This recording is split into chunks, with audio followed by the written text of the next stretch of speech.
God of our life, we give you thanks and praise for our life. Help us to use the gifts you have given each of us to do what is good and right for our county. Bless all who came here tonight and their loved ones. Bring our armed forces safely home. And as always, bless our country, our state, and beautiful Cass County. Amen. Amen. Amen. Sam? Please join me in the Pledge of Allegiance. I pledge allegiance to the flag of the United States of America and to the republic for which it stands, one nation, under God, indivisible, with liberty and justice for all.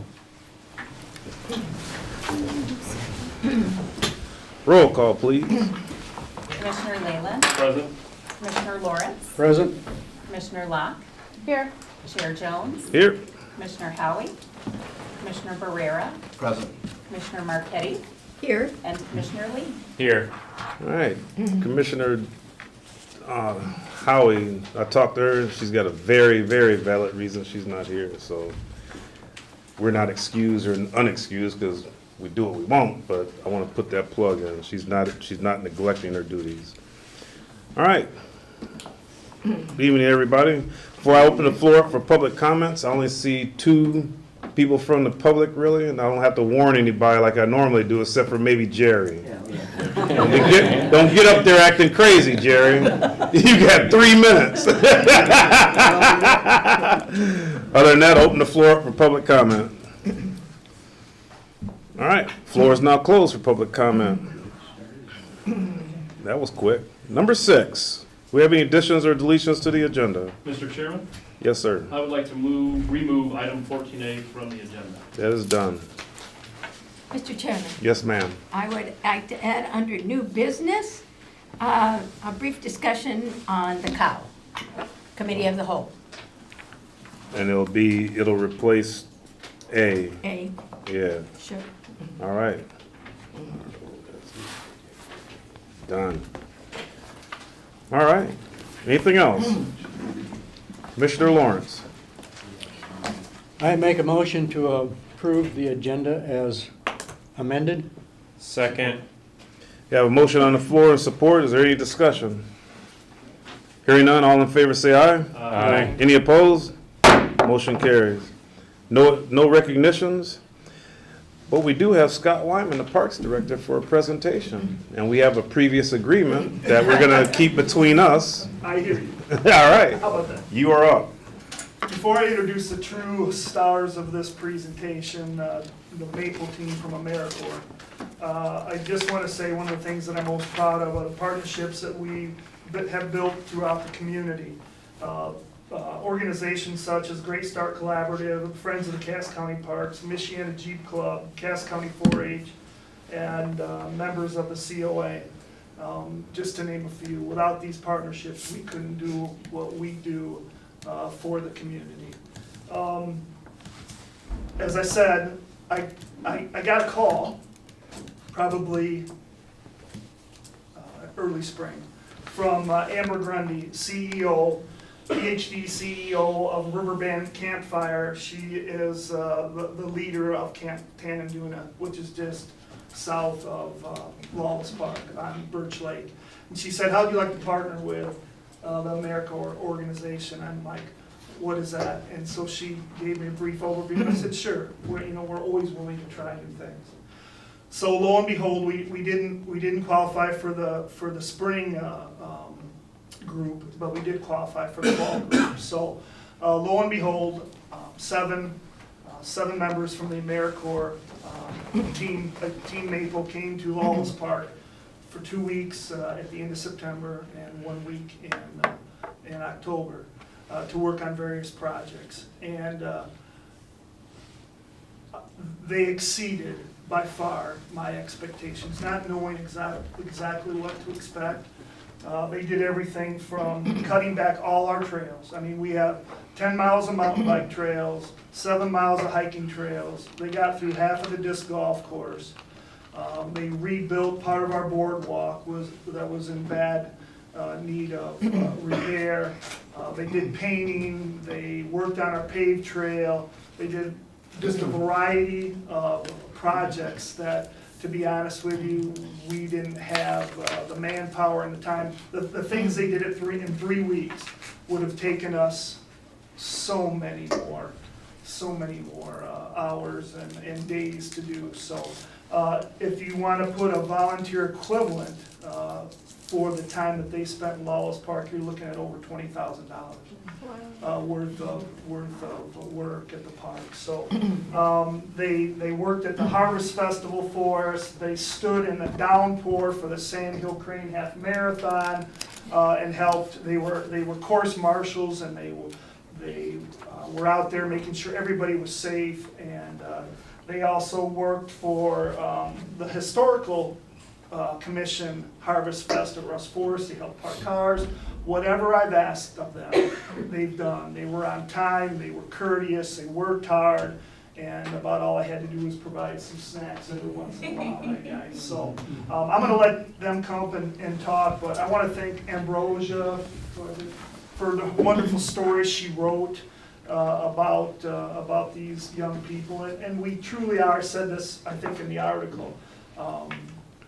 Alex, Sierra, Max, Helen, Olivia, Grant, and Monte. They're from all over the United States, and I look for big things from these people, and they truly are our future leaders of this country. So I can't thank them enough, and they're gonna each say a few words.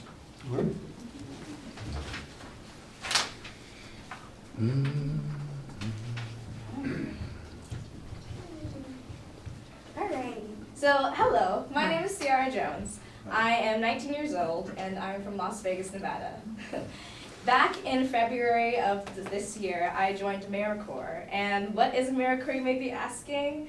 AmeriCorps is a federally funded volunteer organization that gathers groups of young individuals from all over the country to work on various service projects throughout the year.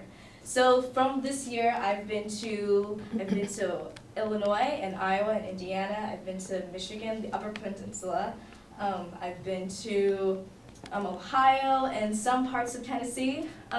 We travel all around the country doing different service projects. We work with like YMCAs, we work with Habitat for Humanity, we work with different parks and organizations to give back to our communities in a way that nurtures and grows leaders and develops job skills, as well as like different parts of like certifications and things like that.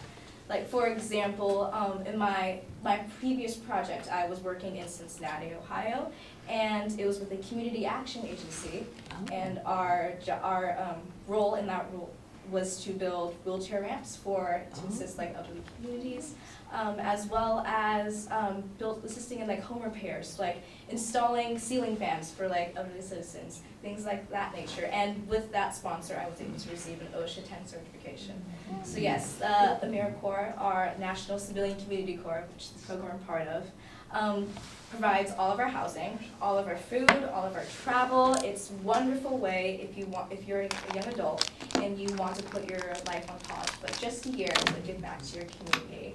It answers that whole question of, I would give like all my time to service if only I didn't have to do X, Y, Z, and like have a place to live. You have a place to live. You have food on the table, and you get to give all your all to the communities around the country. So yes, and then here is my teammates Max and Olivia. Hello, my name is Grant and Olivia. Sorry. my name is Olivia Dahl. I am 21 years old, and I'm from North Carolina. So it's a bit different weather up here than I'm used to, but it's okay. I have been serving in AmeriCorps since February, and it's been a wonderful experience because in February I was kind of clueless. I didn't know what I wanted to do with my life. My mother told me about it, and the same day I clicked apply and got accepted a couple months later. Mm-hmm. I have served with land trusts in northern Indiana. I've served with Habitat for Humanity. I've worked with veterans at the National Veterans Golden Age Games. I've worked with Section 8 housing, and all of these experiences have shaped me into someone that is so much more resilient and so much more service-oriented, and I hope to carry that with me throughout the rest of my life. Hello, I'm Grant. I'm from St. Paul, Minnesota. I originally I graduated high school in 2020, not knowing what to do. So I kind of worked at Menards for like a year, still trying to figure out what to do with my life. And then I'm actually a joint conservation corps, which is it's kind of like a branch of AmeriCorps. So it's like it's 10 months or not 10 months. This is 10 months. It's like 6 months, so it's like half a year instead of a full year. So pretty much I was there for I think May until November. So I worked there and doing invasive species work for 6 months, still not knowing what I wanted to do. And then after that, my dad was telling me about AmeriCorps, so I eventually looked into it. I heard I had a lot of volunteer opportunities I wanted to accomplish, so I went into it. I initially thought I was like, okay, I thought it would be like, because our main base is in Vinton, Iowa. So I was like, okay, we're gonna mostly be in Iowa, but I didn't realize we're gonna be traveling more. We're gonna be traveling more than I thought, because I thought we were gonna go to like a few states, but I guess we traveled way more than I expected. There's a few crews that went on to disaster relief, so sometimes we call them disaster relief. So we go down to, I think some people went to New York for disaster relief, and some other people went to Florida for disaster relief. We did not get called, but but I just thought it was a good experience, so I did it. I guess I'm still doing it. We have 2 weeks left, so we're kind of like towards the end. But yeah, it was definitely a good experience. A lot of invasive species work, but also like a lot of like variety, like construction work. We were like recently, like a week or two ago, we were doing installation for this like big garage. So we were doing that, and then we were, what else were we doing? Yeah, a lot of drilling, learning, yeah. Because we worked at Lawless for 3 weeks, and then we're working at Canada for like 5 weeks.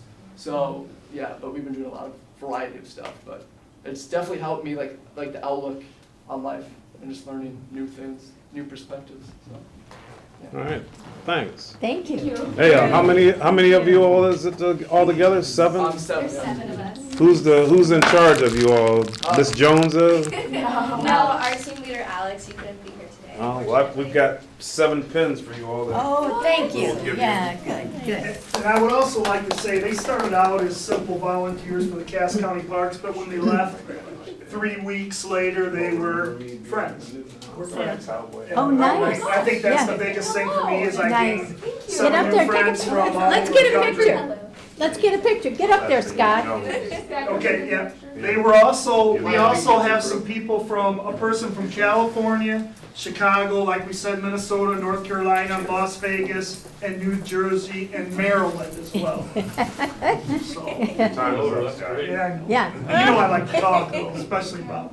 perfect. Thank you. Yeah, thank you. Thank you.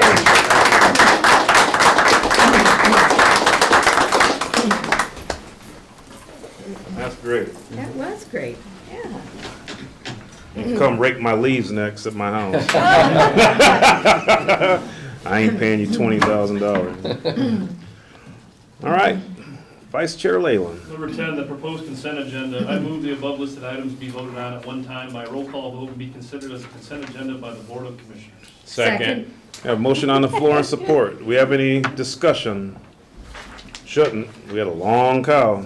Mhm. Yes, we did. All right, roll call, please. Commissioner Leyland, Yes. Commissioner Lawrence. Yes. Commissioner Locke, Yes. Chair Jones. Yep. Commissioner Barrera, Yes. Commissioner Marquetti. Yes. And Commissioner Lee. Yes. All right, county partners, we have the conservation district here. Do you have anything for us? Oh, I didn't plan on it. Then this, you're good. You don't have to. I can say real quickly All right. that we did submit a support letter for the rural readiness grant that the Southwest Michigan Planning Commission is working on. That'll be for Allegan, Berry, and Van Buren, Cass, and St. Joe. Thank you. Fingers crossed. Yeah. Get that 30,000. All right. Mr. Snow? That's not that funny. No, it ain't. No, it ain't. I'm Bob Thompson, recently appointed head of Mojo's. That's funny. Figure it out. Yes. That's funny. Been a long time since I've been here, I apologize, we've been a little busy, that's no excuse, it's just reality. We had a very successful construction season.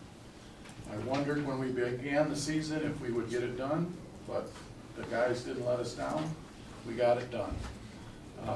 We moved 132,000 tons of asphalt and gravel. By far more than has been done than any records that I've been able to find. We worked 4/10s in the summer, and I had 60% of the guys willing to come in Fridays, and if we would not have had that effort, we would not have met the commitments that we had to our township partners and the county, frankly, with the primary system. So I'm very proud of that effort. They didn't have to do that, but they did, and we got it done. Big undertaking, big undertaking. People are noticing. I hear it all the time. My gosh, you guys are everywhere paving, you're putting gravel on roads. And it's always good to hear that and pass that along to the people that are making that happen.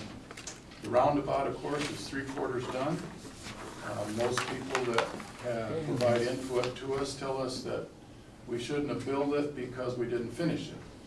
Well, we're good, but we're not that good. And so we'll be finishing it next year, as you know, and we just recently received from the court the paperwork that gives us the property to do the 4th leg. And that's been a long time coming, but by golly, we got there. And so with that, we can proceed on the schedule that we had hoped we would have for next season to finish that 4th leg and complete that project in its entirety. Right now, of course, we're just getting traffic through the circle and down to that next dangerous intersection to the west that we want to eliminate. And worse than that, we're just getting the traffic to US 12 quicker than we used to. Fortunately, MDOT has recognized that issue.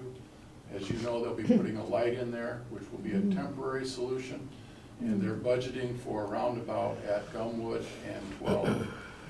They work on 5-year budget plans, and so they're saying probably 27, 28, we'll see the roundabout take the place of the temporary signals that'll be placed there in the meantime. It's a bad situation. They know it, we know it. So the light can't come quick enough. So step by step, we get there. I want to thank the support that we enjoy. We had a fairly successful collection. I don't think I've been here since we did the last one.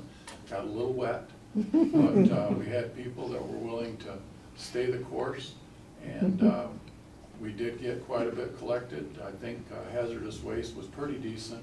Tires were down. I'd like to think that we're finally catching up a little bit, and there aren't as many out there, but I'm probably just wishful thinking. There's plenty. We didn't have as many as we usually do, but I think it's a successful program. We're delighted to be part of it and want to continue that relationship. It's a benefit to the whole county. We're glad to be a part of that. So, sorry I haven't been here more often. I'll try to be better through the winter when we slow down a little bit. We did our first road tour today with Marcellus. They're very excited about the progress we've made up in that corner of the county. 3 years ago, when we did that tour, the supervisor said that they felt that they had been ignored and that projects weren't happening there. And I guarantee you, if you ask Ed, he will not say that anymore. And so we'd like to think that that's what we're doing all over the county, and if we're not, somebody will tell us and we'll try to correct it. So, thank you very much. Thank Yes, you, sir. Bob. Thanks. All right. Hey, I'm like a bad penny, you can't get rid of me. Oh, yeah, we can. Yeah. I forgot to say, when I'm talking partnerships, probably the #1 partnership that we've had since I've been in the Parks Department. Where's he at? Cass County Road Commission. Mm-hmm. From materials to equipment to support, manpower, whatever, Cass County Road Commission supports Cass County Parks for a long time.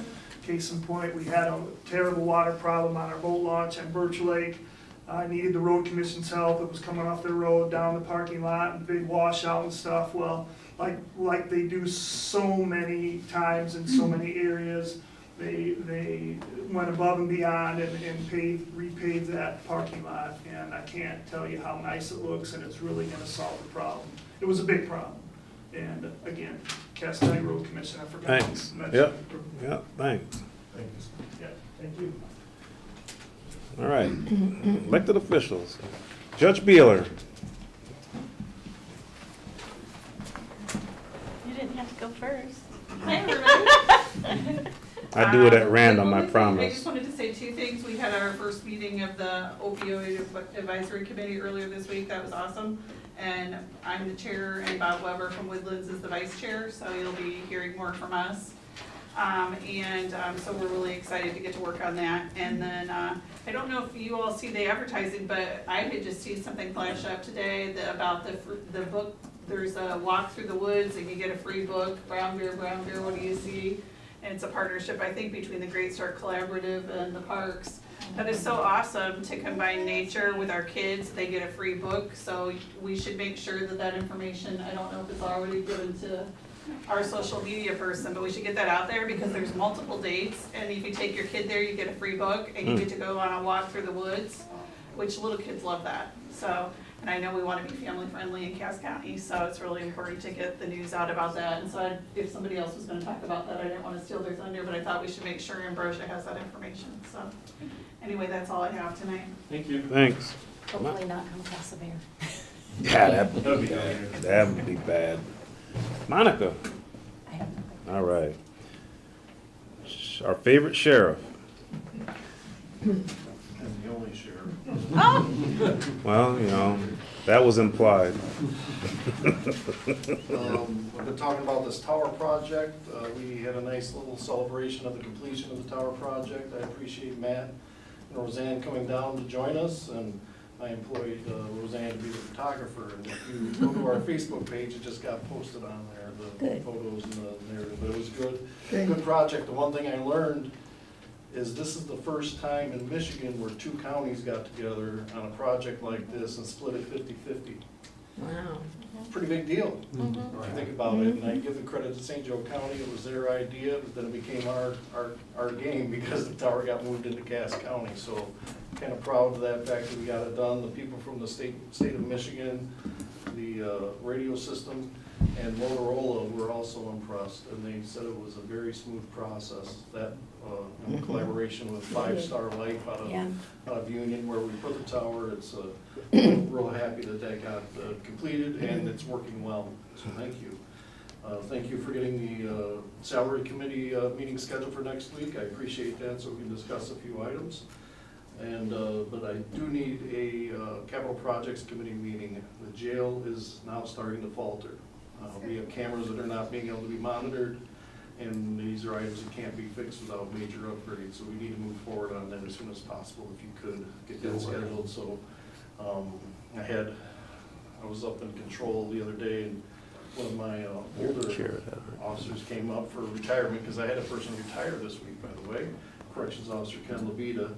And he came up for a little send-off for him, and he said, why isn't that working? And they said, the sheriff didn't pay the bill. I said, well, that's kind of true, but we do need to get that fixed, because those are monitors not being monitored. So I appreciate getting that scheduled if we could. And that being said, that's all I have. Thank you. Thank you. Vic, you're up. Well, some good news and some unfortunate news. The good news is we did have a jury trial this week, a 3-day case, a significant episode.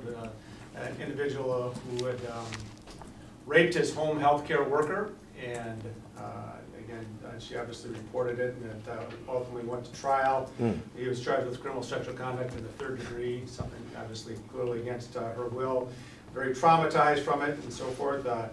Again, 3-day jury trial. Mary Foster, a very seasoned attorney in my office, 22 years experience. So was able to take it on a challenging case. It was a he said, she said, one-on-one, which are very difficult to prove, but we're very fortunate to have an experienced attorney like Mary and a couple others in my office currently.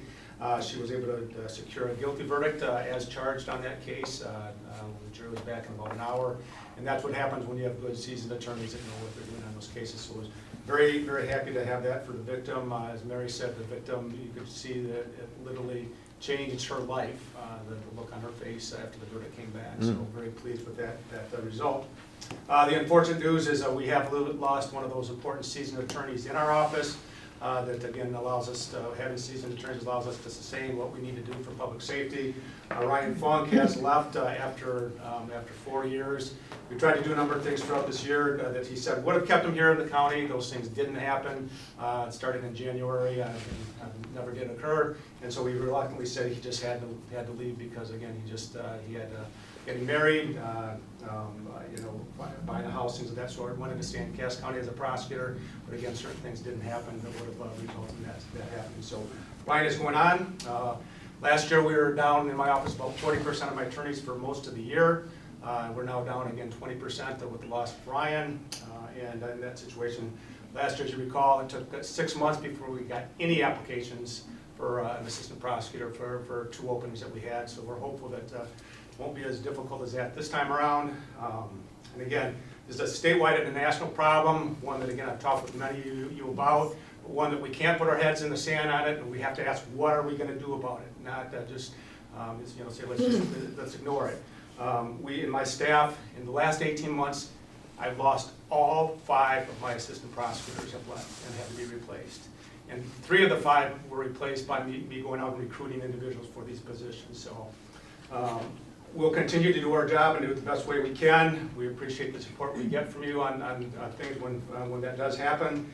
But again, certainly this is not something that's going to disappear immediately. It's something that's a nationwide problem, something that we have to address head on and not ignore, because again, it is, if we are a conservative county that doesn't believe in public safety, we got to do the things to make sure that the Sheriff's Department and my office are properly equipped to do what needs to be done to keep the citizens and keep your constituents safe.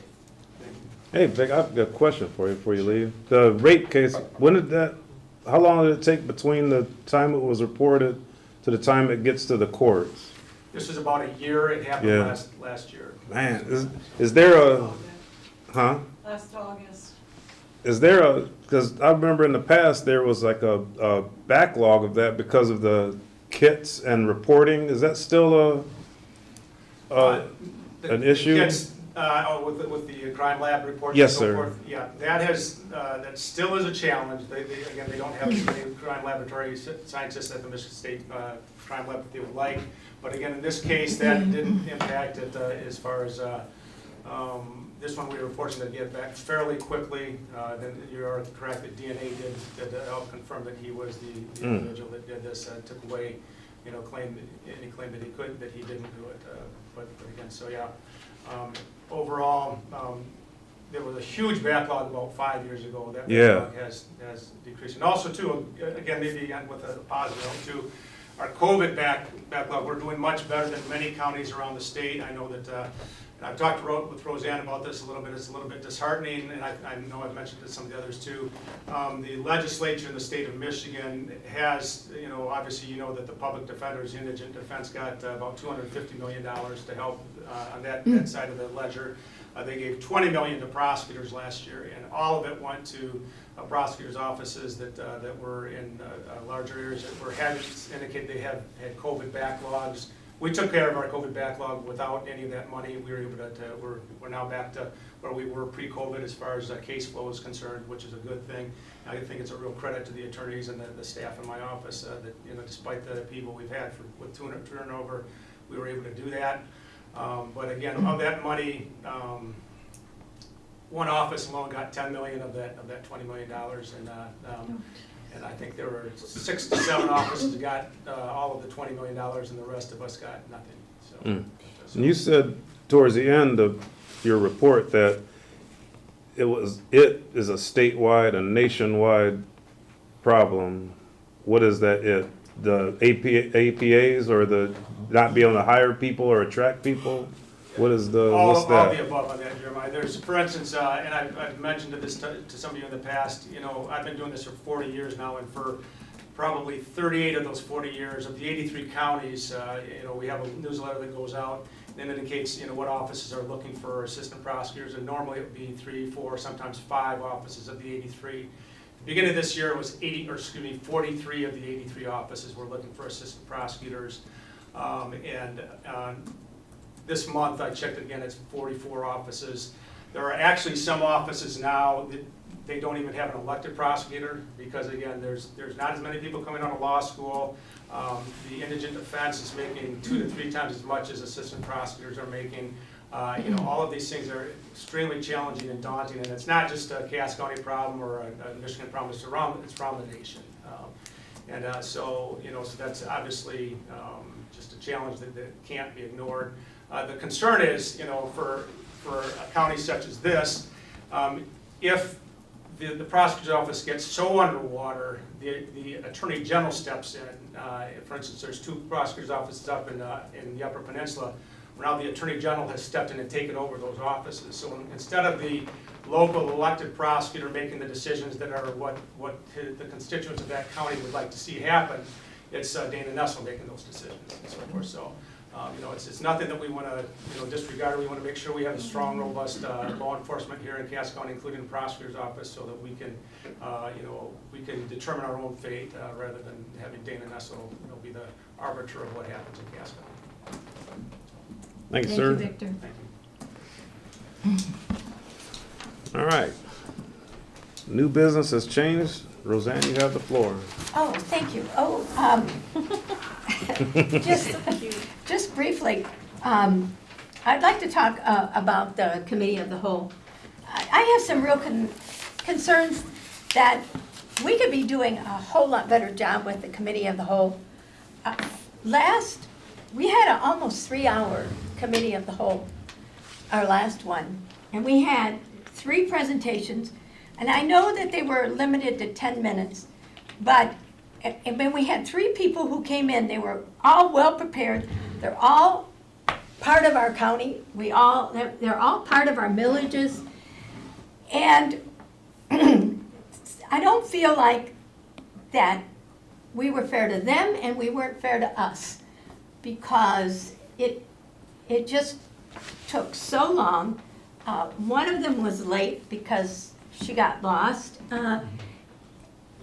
Another thing is that when we had the Committee of the Whole in the past, we did not have we didn't have presentations in the Committee of the Whole in the past. And we also didn't have committee reports from the commissioners or district reports. And I'd like to be brief. I'd like to take a few minutes at the next Committee of the Whole, if we could, and talk about, all right, what can we do to improve the Committee of the Whole? And if, please, commissioners, come back and with some ideas of how we might be able to improve it. Because I don't think it's working exactly like we expected it to work.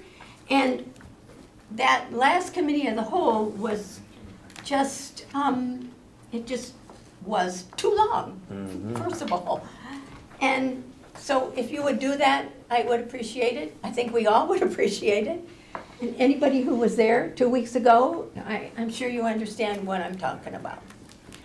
Does anybody want to say anything? Or am I out on that limb by myself? I agree that the committee reports and the district reports should be moved to this meeting. I think so too. And that's only the tip of the iceberg. I think the presentations, as you mentioned, I don't know if it can just be limited to the BOC meeting. I have no idea. Or at least limit the number of them. I've for made that. mention to Jeremiah as well in the past, and no offense to the elected officials, but can we do county partners at one meeting of the month and elected officials in the next meeting? If there's something pressing from elected official, they're more than welcome to come up and speak, but there's ways of limiting how much extra is happening inside a meeting.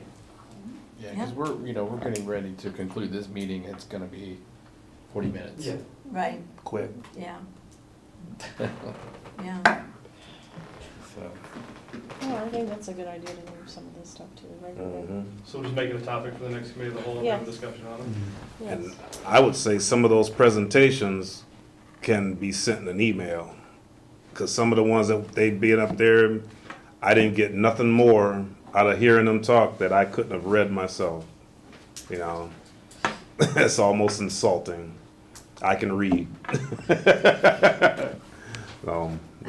I think that's been tradition, because at least I know the health department has always come. So I think that has been a tradition. Yeah. Woodlands has always come. Now, we've never, And it's good to see faces with who we right. work with. Can I ask As the far sheriff as a that question? goes. Yeah, please. Has Stryker ever come? They have come before and give us a presentation. Am I right, Sheriff? Stryker, that does our WMed? autopsies? WMed. That was actually their first time since they started. Oh, it was, okay, all right, But they've only been 2 years. okay. I can be more strict on the time. Be like, hey, Well, you know what, here's the thing, they prepare for that. You know, I mean, those handouts that they gave us, they were, you know, they had to prepare for Are that. we forewarning them that it's a 10-minute limit? Matt? yeah, I think we always do, we always do, and I do I mean, extra. when in preparations of them wanting to get on the agenda. They know. They know. And then the ones that I know, I tell them, then before the meeting starts, I tell them, hey, you got 10 minutes. Right. You know, and like that one guy that did the dots and all that for the broadband, we told him 10 minutes and he went on for like 35 minutes and wasn't planning on stopping, you know? Yeah. But we stopped. Oh my Right. God. Yeah. I had to turn on the lights. Yeah. You know, hey man, you're done. Yeah. All right. Anything else? We can just bring that to the next I committee of think the so. whole? Yeah, I think, Yes, yeah. ma'am. All right. Matt will make sure that's on the agenda. All right, no closed session. Ryan, you have anything? I move to adjourn. There it is. Second. Second. Motion on the floor. Any discussion? Adjourn. Thank you. Thank you for your help. Thank you. Thank you for your help.